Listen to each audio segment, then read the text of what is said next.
A cold wind sweeps across the tarmac of Antung Air Base just north of the Yalu River. It is late November 1951. The sun hangs low, casting long shadows over rows of silver MiG-15s, their swept wings glinting in the pale morning light. Inside a cramped ready room, Russian pilots lounge in thick flight suits, laughter echoing off concrete walls. Cigarette smoke curls through the air as a young lieutenant mimics the clumsy maneuvers of American jets, drawing a chorus of amused jeers. The mood is confident, almost cocky. MiG Alley is their domain, and the F-86 Sabre is little more than a curiosity. Outside, the distant rumble of jet engines grows louder. Ground crews scramble, eyes scanning the horizon. Suddenly, radios crackle with urgent voices. Enemy aircraft inbound, Sabres approaching fast. The laughter fades. Pilots snap to attention, faces hardening as they pull on oxygen masks and helmets.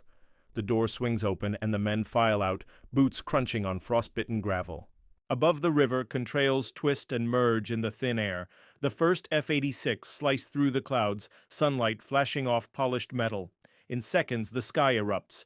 Cannon fire, evasive rolls, the thunder of jet engines at the edge of control. The Russian pilots, once so sure, find themselves locked in a deadly ballet, every move countered, every mistake punished. The laughter of the ready room is replaced by the silence of survival. As the battle rages, a new reality begins to take shape. One that will echo through the halls of command and the hearts of every man who dares to fly MiG Alley. The Korean Peninsula, 1950. The world stands on the edge of a new kind of war. Only 5 years have passed since the guns of World War II fell silent, but the uneasy peace is already fracturing.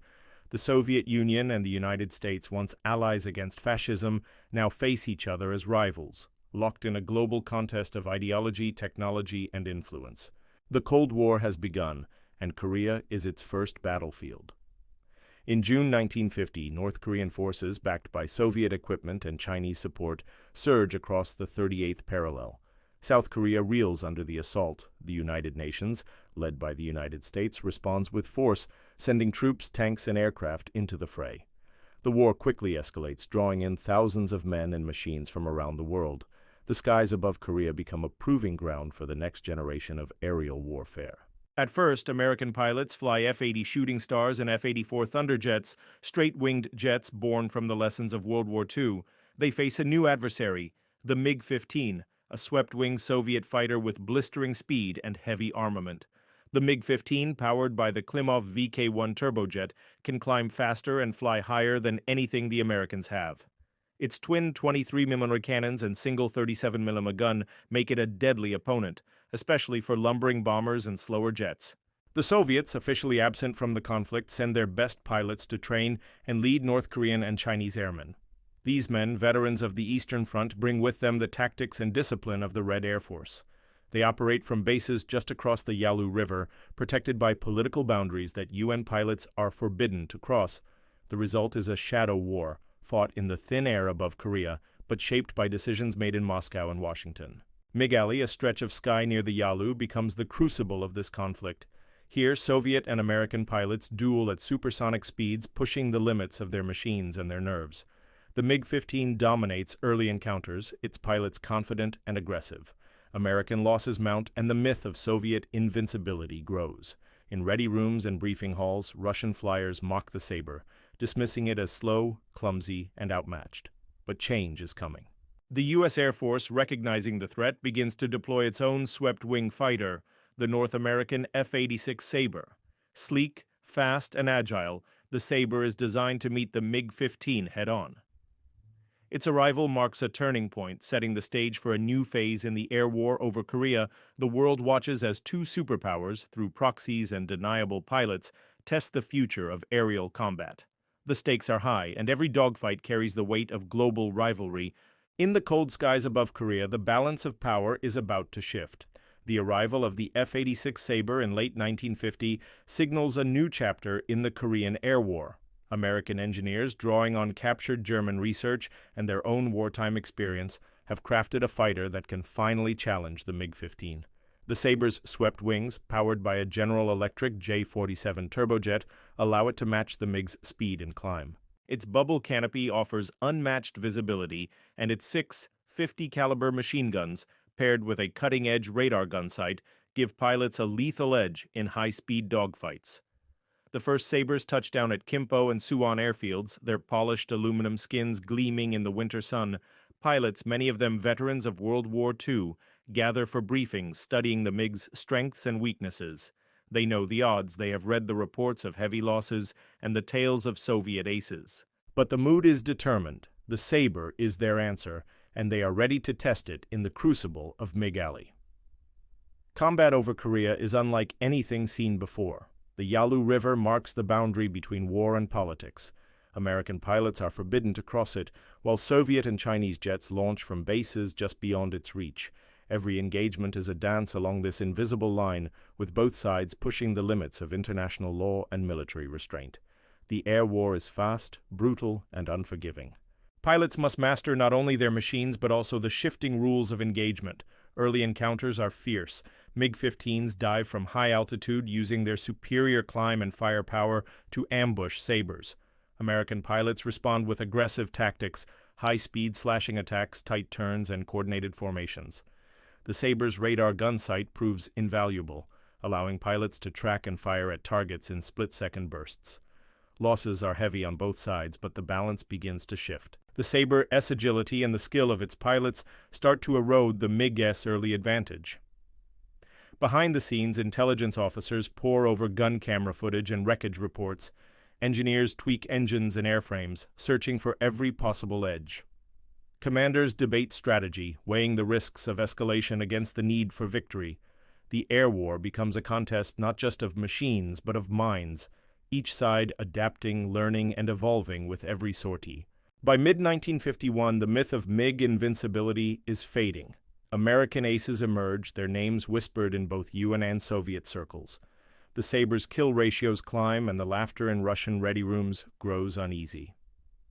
The stage is set for a showdown that will define the future of jet combat, a battle not just for the skies over Korea, but for the prestige and power of two rival nations.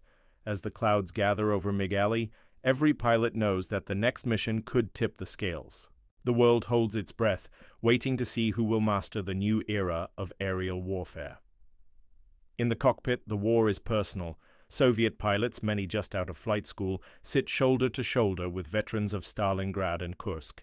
Their faces are young, but their eyes are old, hardened by the memory of past battles and the weight of new expectations.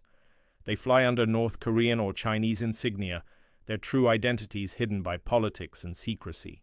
Each mission is a test of skill and nerve, a chance to prove themselves to their comrades and to the unseen eyes of Moscow.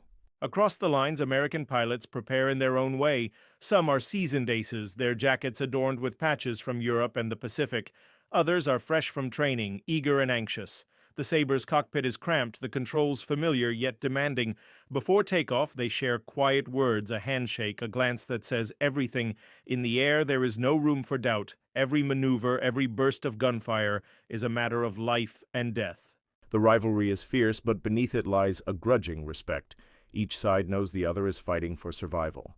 The tactics of MiG Alley are shaped by the machines and the men who fly them. Soviet doctrine favors high-altitude ambushes, using the MiG-15's superior climb to dive on unsuspecting Sabres. Pilots are trained to strike fast, fire hard, and escape before the Americans can react. The MiG's heavy cannons are devastating at close range, but its handling at lower speeds is unforgiving. American pilots adapt quickly. They develop boom and zoom tactics, diving from altitude, firing in short bursts, then climbing away before the MiGs can counterattack. Sabre formations fly in tight groups, covering each other's blind spots and coordinating attacks with precision. The radar gunsight becomes a game-changer, allowing pilots to lead targets and score hits in split-second engagements. The air war becomes a chess match, each side probing for weaknesses, each sortie a lesson in survival.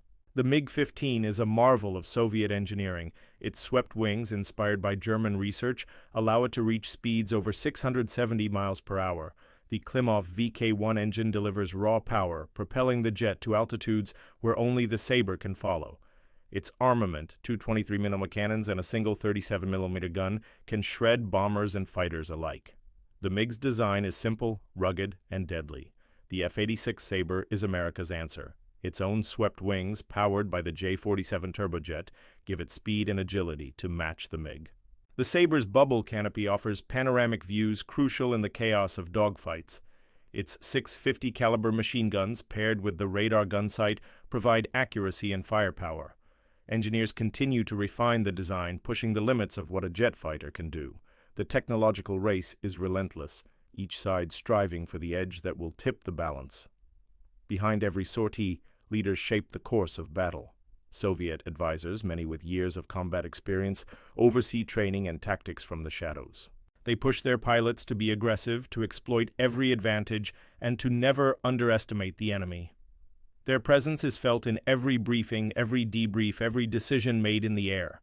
On the American side, commanders like General Otto Wayland and Colonel Francis Gabreski drive innovation and discipline. They study enemy tactics, adapt strategies, and demand excellence from their squadrons. The pressure is immense. Every loss is scrutinized, every victory celebrated. Leadership becomes the invisible hand guiding the war, shaping the fate of pilots and the outcome of battles. In the early months, Russian pilots view the F-86 Sabre with open disdain. In the ready rooms of Antung and Mukden, stories circulate of Sabres struggling to climb, turning sluggishly, and falling prey to the MiG-15's cannons. The Sabre is mocked as a relic, an American attempt to catch up with Soviet innovation. Pilots joke about easy kills and bet on who will down the next Sabre. The confidence is infectious, feeding a culture of bravado and risk-taking, but as the months pass, the tone shifts. Reports of Sabre victories begin to filter in, first as rumors, then as undeniable facts. Gun camera footage shows MiGs spiraling out of control, Sabres executing impossible maneuvers, and American pilots surviving encounters that should have been fatal. The laughter fades, replaced by quiet conversations and uneasy glances. The enemy, once dismissed, is now respected and feared. The air war over Korea is fought not only with machines but with secrets. Soviet pilots fly under borrowed flags, their missions officially unacknowledged. Letters home are censored, identities concealed, and victories unclaimed. The psychological toll is immense. Pilots grapple with the knowledge that their sacrifices may never be recognized, their losses never mourned in public. The burden of secrecy weighs heavy, shaping every decision in the cockpit. On the American side, the stakes are equally high. Pilots know they are facing not just North Korean or Chinese adversaries, but the best of the Soviet Air Force. The pressure to perform, to uphold the reputation of the Sabre and the U.S. Air Force, is relentless. Every kill is a victory for democracy. Every loss, a blow to morale. The war becomes a test of willpower as much as skill, a battle for the hearts and minds of those who fight and those who watch from afar. MiG Alley is more than a battlefield. It is a symbol. Control of the skies means control of the war. For the Soviets, dominance in MiG Alley is proof of technological and tactical superiority. For the Americans, every Sabre victory is a message to Moscow and Beijing. The UN will not be intimidated. The strategic importance of air superiority shapes every decision, from the deployment of new aircraft to the training of fresh pilots. The contest is relentless. Both sides pour resources into the fight, sending their best men and machines into the fray. Intelligence operations intensify, with spies and analysts tracking every sortie, every loss, every innovation. The outcome of MiG Alley will echo far beyond Korea, influencing the doctrines and designs of air forces around the world. As the battle intensifies, the lines between victory and defeat blur. Every angle, human, tactical, technological, psychological, and strategic, converges in the cold, thin air above the Yalu River, setting the stage for the turning point that will decide the fate of MiG Alley. Winter, 1952. The air over MiG Alley is razor-sharp, the sky a pale blue canvas streaked with contrails and the distant thunder of jet engines. The tempo of battle has accelerated. American F-86 Sabres, now flown by seasoned aces and fresh talent alike, sweep north in tight formations, their pilots alert and hungry for engagement. Soviet and Chinese MiG-15s rise to meet them, confident but increasingly wary. The duels begin at high altitude, where the MiGs climb in speed, once guaranteed the first shot, but Sabre pilots have learned. They exploit compressibility dives using the Sabre-S superior roll rate and control at transonic speeds to break away from MiG attacks. The radar gunsight, a technological marvel, allows for precise deflection shooting. Sabre pilots can now fire accurately at targets crossing their path, a skill that turns fleeting opportunities into confirmed kills. James Jabara, the first American jet ace, leads a flight over the Yalu. His Sabre banks hard, sunlight flashing off the wings as he spots a pair of MiGs diving from above. Jabara calls out targets, his wingmen responding in perfect synchrony. The Sabres climb, roll, and dive, weaving through cannon fire. Jabara lines up a MiG, squeezes the trigger, and watches as tracers stitch across the enemy's fuselage. The MiG spirals down, trailing smoke. A victory for the Sabre, a blow to Soviet pride. Elsewhere, Joseph McConnell, another rising ace, stalks MiGs through the clouds. He uses the Sabre's agility to evade attacks, then counters with slashing passes.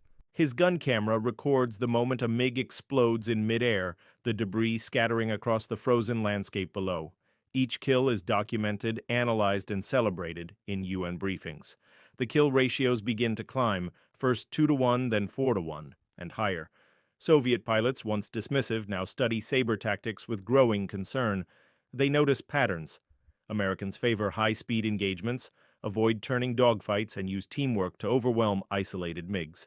Soviet commanders adjust their doctrine, urging caution and discipline, but the psychological tide is turning. The Sabre's reputation grows and the myth of MiG invincibility crumbles. The battles intensify. Sabres and MiGs clash in swirling dogfights, each side pushing their machines to the limit. The air is filled with the roar of engines, the staccato burst of machine guns, and the silent fear of death. Pilots on both sides know that every engagement could be their last. The stakes are no longer just tactical. They are personal, national, and ideological. As the winter deepens, the outcome of MiG Alley hangs in the balance. The next phase will decide not only who controls the skies, but who shapes the future of aerial warfare. Spring 1952, the air war over MiG Alley reaches its zenith. The UN command, emboldened by rising kill ratios, launches a series of aggressive sweeps deep into contested airspace.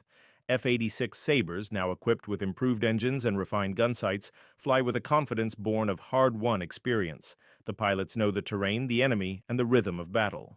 Every sortie is a calculated risk, every engagement a test of skill and nerve. On the Soviet side, the mood has shifted. The ready rooms are quieter, the jokes fewer. Pilots review gun camera footage, searching for answers. Commanders issue new orders. Avoid prolonged dogfights, maintain altitude advantage, and never underestimate the Sabre. But the Americans have adapted. They fly in disciplined pairs, covering each other's six, exploiting every weakness in MiG tactics. The Sabre's agility and firepower turn the tables, and the kill ratios climb ever higher. The decisive moment comes in a series of brutal engagements over the Yalu. On April 12, 1952, a flight of Sabres led by Captain Lonnie Moore intercepts a formation of MiG-15s. The battle unfolds at 30,000 feet, contrails weaving a tapestry of chaos across the sky. Moore's wingman, Lieutenant John Bolt, spots a MiG breaking away and gives chase. The Sabre closes the distance, guns blazing. The MiG shudders, then bursts into flames, tumbling earthward. In minutes, 3 more MiGs are downed, the Sabres returning home unscathed. Reports flood into UN headquarters. The kill ratios are staggering, 8 MiGs lost for every Sabre. American intelligence confirms the numbers, while Soviet records, though more conservative, cannot hide the mounting losses. The myth of MiG Alley is shattered. Russian pilots, once so sure of victory, now fly with caution, their confidence eroded by relentless defeat. In Moscow, the news is met with silence. Official statements downplay the losses, but within the Red Air Force, the impact is profound. Training regimens are overhauled, new tactics developed, and the search for technological parity intensifies. The laughter that once filled the ready rooms is gone, replaced by a sober determination to learn, adapt, and survive.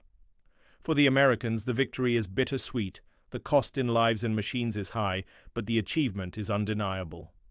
The F-86 Sabre has silenced MiG Alley, proving the value of innovation, teamwork, and relentless adaptation.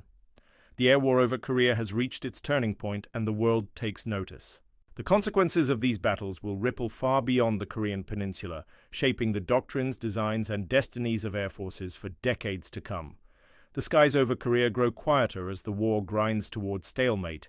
The relentless battles of MiG Alley have left their mark on pilots, on machines, and on the strategies of nations. The UN forces, buoyed by the Sabre's dominance, hold air superiority. Bombers fly deeper into enemy territory, supply lines remain open, and ground troops advance with the confidence that comes from control of the air. For the Soviet and Chinese pilots, the cost is heavy. Losses mount not just in aircraft but in morale. The once celebrated MiG-15 is now seen as vulnerable, its reputation tarnished by the Sabre's relentless assault. Pilots return from missions shaken, their stories marked by narrow escapes and bitter defeats. The camaraderie of the ready room is replaced by introspection and quiet resolve. Official reports paint a stark picture. UN sources claim kill ratios as high as 8.1 in favor of the F-86 Sabre. Soviet records, more conservative, still acknowledge significant losses. The numbers are debated, but the impact is clear. The air war has shifted decisively, and the myth of MiG Alley is broken. Strategically, the shift in air power influences every aspect of the conflict. U.S. negotiators leveraged their dominance in the skies during peace talks at Panmunjom. The ability to strike targets at will, to protect ground forces, and to deny the enemy freedom of movement becomes a powerful bargaining chip. The psychological effect is profound. American pilots fly with renewed confidence, while their adversaries grapple with the reality of defeat.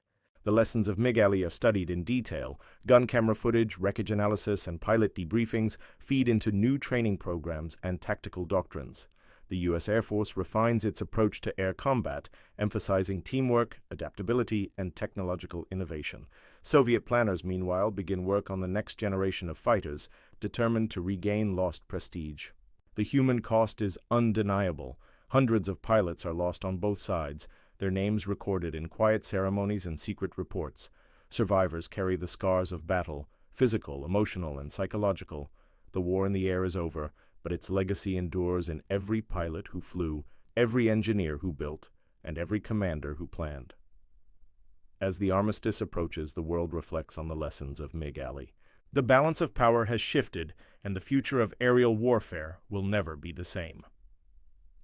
The end of the Korean War brings a fragile peace, but the echoes of MiG Alley linger. The F-86 Sabre's triumph becomes a cornerstone of U.S. Air Force doctrine, shaping the design and deployment of future fighters. Lessons learned in the cold skies over Korea feed directly into the development of the F-100 Super Sabre and the F-4 Phantom, aircraft that will dominate the next generation of air combat. For the Soviets, the defeat is a catalyst for change. Engineers and tacticians dissect every engagement, searching for answers. The MiG-17 and MiG-19 emerge from this crucible, faster, more agile, and better armed. Training regimens are intensified, with a renewed focus on teamwork, discipline, and adaptability. The Red Air Force vows never to be caught off guard again. Captured aircraft and intelligence exchanges become valuable assets. UN forces study downed MiG-15s, analyzing their strengths and weaknesses. Soviet teams, in turn, examine wrecked Sabres, seeking clues to American innovation. The clandestine war of technology and tactics continues, shaping the arms race that will define the Cold War. The psychological impact is profound. American pilots return home as heroes, their exploits celebrated in newspapers and documentaries. The Sabre becomes a symbol of ingenuity and courage, its silhouette etched into the memory of a generation. Soviet pilots, meanwhile, carry the burden of secrecy and loss. Their stories remain hidden, their victories unclaimed, their sacrifices known only to a select few. Diplomatically, the air war influences negotiations and alliances. The demonstration of U.S. air power reassures allies and deters adversaries. The Soviet Union, chastened but undeterred, redoubles its efforts to match and surpass American capabilities. The rivalry intensifies, setting the stage for future confrontations in Vietnam, the Middle East, and beyond. In the years that follow, veterans of MiG Alley gather in quiet reunions, sharing memories of battles fought and friends lost.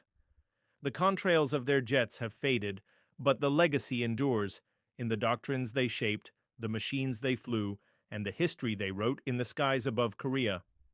The story of MiG Alley is more than a tale of machines and maneuvers. It is a testament to the relentless drive for mastery, of technology, of tactics, and of the human spirit. In the frozen skies above Korea, pilots from distant lands met in silent combat, each carrying the hopes and fears of their nations. The laughter that once filled Russian ready rooms gave way to the quiet respect born of shared danger and hard lessons. The F-86 Sabre's victory was not just a triumph of engineering, but of adaptation and resolve. American pilots learned, adjusted, and overcame, turning the tide through teamwork and innovation. Soviet airmen, forced to confront defeat, responded with introspection and determination, fueling the next wave of aviation progress. The rivalry, fierce and unforgiving, pushed both sides to new heights.